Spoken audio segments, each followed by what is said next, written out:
Soyez des lumières au milieu des ténèbres. Bonjour, bienvenue sur mon expérience chrétienne. Aujourd'hui j'aimerais vous parler. Soyons des lumières au milieu des ténèbres.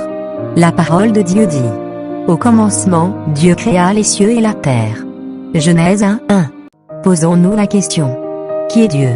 Dans ce verset, le Créateur, avant lui rien n'existait. Posons-nous encore cette question: quel est le principe de travail de Dieu? Sa parole est l'unique moyen ou matériau avec lequel Dieu travaille.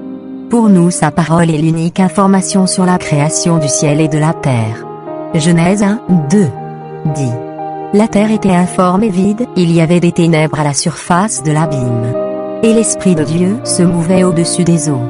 Cherchons le principe de Dieu dans ce verset. Dieu a une destinée pour la terre. Le Saint-Esprit est là pour accomplir son œuvre. Genèse 1:3 dit: que la lumière soit. Et la lumière fut. Quel est le principe de Dieu? Dieu travaille toujours avec sa parole associée au Saint-Esprit. Et les deux réunis constituent une puissance créatrice. C'est-à-dire sa parole proclamée, accompagnée de la puissance du Saint-Esprit. Ensuite nous constatons que Dieu travaille toujours dans la lumière. Il commence par mettre sa lumière dans les ténèbres, avant d'agir. Genèse 1:4 dit: Dieu vit que la lumière était bonne, et Dieu sépara la lumière d'avec les ténèbres. Dieu est ordonné, méthodique, et sépare ce qui est de son royaume et ce qui lui est étranger. En lui il n'y a pas de mélange, pas de confusion possible. Genèse 1:5 dit: Dieu appela la lumière jour, et il appela les ténèbres nuit. Ainsi, il y eut un soir, et il y eut un matin. Ce fut le premier jour. Dieu est ordonné, il donne des noms à toute sa création. La journée ne commence pas le matin pour Dieu mais le soir. Nous constatons également que la lumière fait toujours suite aux ténèbres. Prend la place des ténèbres, fait fuir les ténèbres, mais jamais le contraire.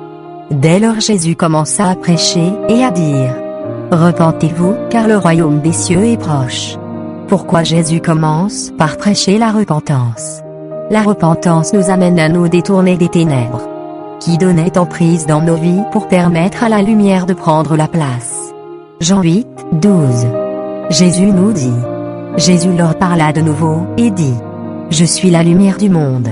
Celui qui me suit ne marchera pas dans les ténèbres, mais il aura la lumière de la vie. Voilà pourquoi Jésus nous demande de nous repentir des ténèbres qui nous habitent, afin que sa lumière prenne toute la place. Jésus nous aime. Il désire le meilleur pour nous. Mais jamais il ne s'impose à nous. C'est pourquoi il nous demande d'abord de nous repentir. C'est-à-dire manifester le désir de changer de vie, avant de venir dans nos vies avec sa lumière pour prendre toute la place. C'est à nous de manifester notre volonté. C'est comme lorsque nous arrivons dans une pièce qui est dans le noir. Nous avons le choix de nous tenir dans le noir, et de vivre dans cette pièce enténébrée. Mais si nous voulons vivre et nous tenir dans la lumière, c'est à nous d'actionner l'interrupteur de l'électricité, pour que la lumière fasse son irruption. C'est notre choix. Quel est le principe de Dieu dans cet exemple? Celui qui marche à la suite de Jésus et obéit à sa parole, c'est-à-dire à sa suite, ne marche pas dans les ténèbres, mais dans la lumière de la vie. Et même plus, la lumière de la vie se tient en lui. Matthieu 5:14-16 dit: vous êtes la lumière du monde. Une ville située sur une montagne ne peut être cachée.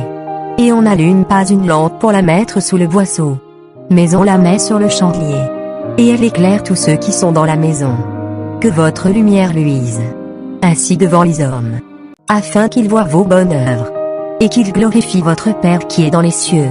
Jésus nous demande que sa lumière en nous soit notre principe de vie, afin que les hommes autour de nous la voient, et qu'ils soient eux-mêmes éclairés, et qu'ils glorifient le Père pour ses bonnes œuvres, les œuvres de lumière qu'il réalise à travers nos vies.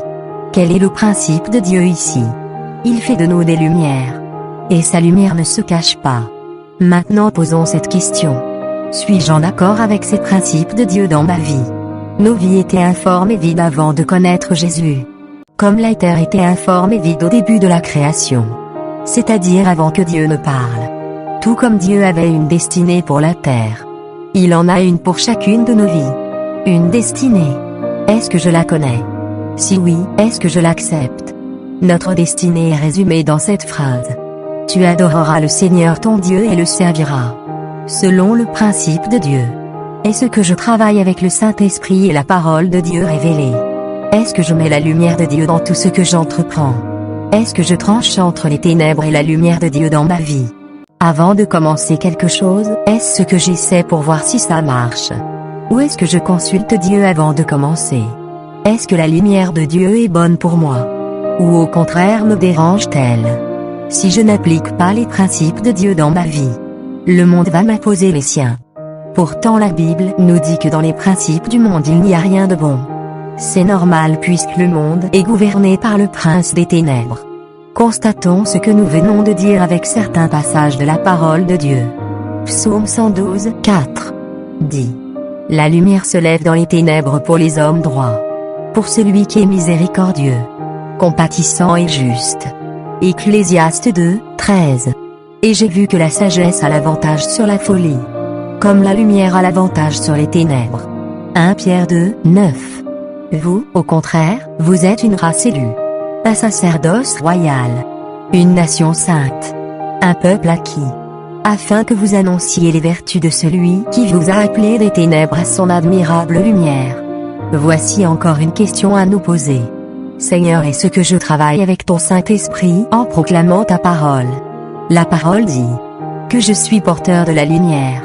Je la mets sur la montagne ou sous le boisseau. Proverbe 4, 18 à 19. Le sentier des justes est comme la lumière resplendissante, dont l'éclat va croissant jusqu'au milieu du jour.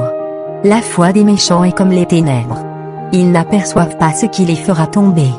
Ce premier verset nous dit que notre lumière doit grandir à l'image du soleil, quand il se lève le matin, et va croissant, jusqu'à atteindre sa plénitude en plein midi. Notre lumière doit grandir de la même manière, c'est-à-dire en grandissant de jour en jour, jusqu'à atteindre sa plénitude. Non pas par nos efforts, mais par l'œuvre de la parole de Dieu avec le Saint-Esprit. Gardons-nous d'être comme les méchants, ou ceux qui sont rebelles à Dieu, qui marchent dans les ténèbres. C'est normal, ils sont aveuglés. Ils ne voient pas ce qui les fera tomber.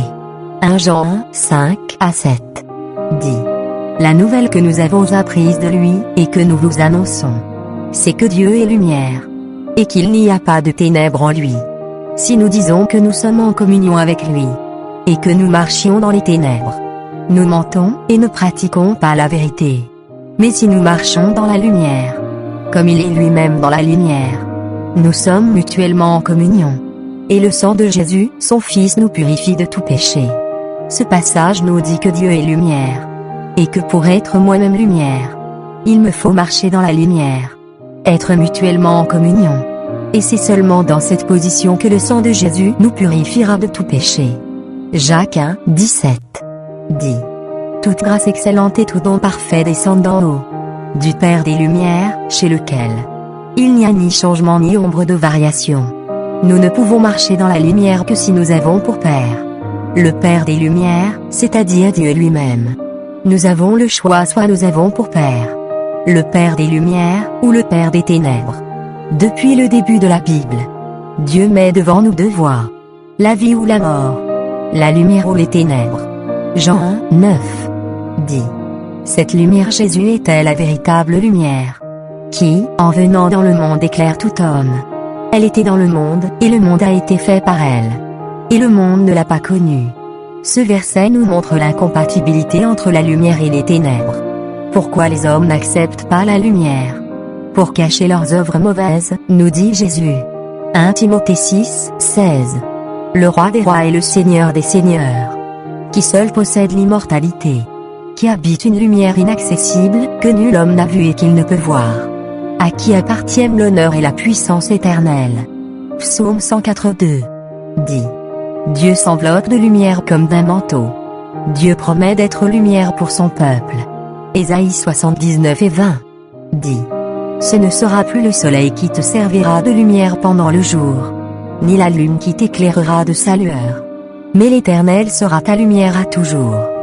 Ton Dieu sera ta gloire.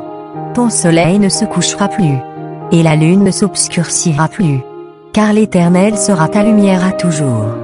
Et les jours de ton deuil seront passés, L'idée de la lumière est souvent associée à Dieu lui-même. Notamment dans cette déclaration absolue. Dieu est lumière. Dans sa nature de Dieu est 3 fois saint, pur, sans tache, glorieux. Dans son action, il révèle, attire, vivifie, purifie, éclaire, garde et réjouit. Il est nommé le Père des Lumières. Nous l'avons vu avec Jacques 1:17, qui le décrit comme celui qui habite une lumière inaccessible, que nul homme n'a vue. Il ne peut voir. Jésus-Christ est la lumière véritable, qui éclaire tout homme en apportant le salut. Jésus c'est celui qui livra le combat victorieux contre les ténèbres. Nous les hommes nous devons choisir entre la lumière et les ténèbres. C'est-à-dire croire en Jésus et aimer nos frères. La parole de Dieu est comparée à la lumière. Psaume 119:105. La parole est une lampe à mes pieds, et une lumière sur ton sentier. Avec sa puissance d'éclairage la parole communique aux hommes les commandements et les jugements de Dieu. La lumière est souvent évoquée pour décrire l'action de la parole de Dieu, sous la direction du Saint-Esprit. Ainsi elle éclaire les âmes. Elle communique la direction de Dieu. Elle rend prospère et remplie de joie. Enfin la lumière est une image des chrétiens devenus fils de lumière. Pour cela le croyant doit vivre dans une conduite irréprochable, et assumer lui-même de rayonner cette lumière autour de lui. Dans ce combat il doit prendre les armes de la lumière, contre Satan qui se déguise en ange de lumière. Romains 13:12 dit: La nuit est avancée, le jour approche. Dépouillons-nous donc les œuvres des ténèbres, et revêtons les armes de la lumière. Éphésiens 5:8-14 dit: Autrefois, en effet, vous étiez ténèbres, mais maintenant vous êtes lumière dans le Seigneur. Vivez comme des enfants de lumière. Car le fruit de la lumière consiste en toutes sortes de bonté, de justice et de vérité. Sachez discerner ce qui est agréé du Seigneur. Et ne vous associez pas aux œuvres stériles des ténèbres, mais plutôt dévoilez-les. En effet, ce qu'ils font en secret, il est choquant, même d'en parler. Mais tout cela, une fois dévoilé, est rendu manifeste par la lumière. Car tout ce qui devient manifeste est lumière. C'est pourquoi il dit: Réveille-toi, toi qui dors, relève-toi d'entre les morts, et le Christ t'illuminera. Voilà, j'espère que cette édification a pu vous faire comprendre que dans les ténèbres il n'y a rien de bon. Car Dieu est lumière et il n'y a aucune obscurité en lui. Ma prière pour toi aujourd'hui, c'est que le Seigneur ouvre les yeux, pour que tu vois la lumière de la vie, et que tu ne sois plus jamais dans les ténèbres.